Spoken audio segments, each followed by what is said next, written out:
সরকারের বেঁধে দেওয়া দাম ১৭৬ টাকা হলেও রাজধানীর কারওয়ান বাজারেই ১ লিটার খোলা সয়াবিন তেল কিনতে গুনতে হচ্ছে ১৮৪ টাকা। খোলা তেলে কোনো সংকট নেই আল্লাহর রহমতে। এমনি বোতল যাতে একটু চাপ আছে।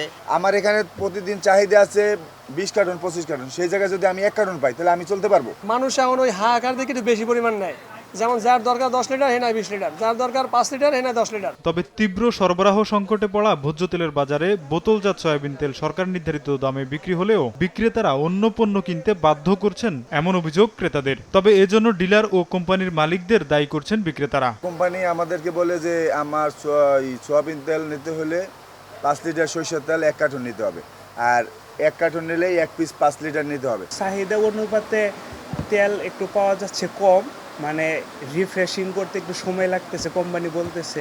এমন বাজার বাস্তবতার মধ্যেও পাম তেল সরকার নির্ধারিত দামে বিক্রির কথা জানালেও ব্যবসায়ীরা জানান লিটারে 13 টাকা বাড়ানোর প্রস্তাব দিয়েছে মিল মালিকদের সংগঠন। বোতলজাত সয়াবিন তেলের দাম লিটারে 9 টাকা বাড়ানোর দাবিও রয়েছে তাদের, যা নিয়ে রোববার বৈঠকে বসার কথা জানিয়েছে বাণিজ্য মন্ত্রণালয়। তোফাজ্জল হোসাইন, সময় সংবাদ, ঢাকা।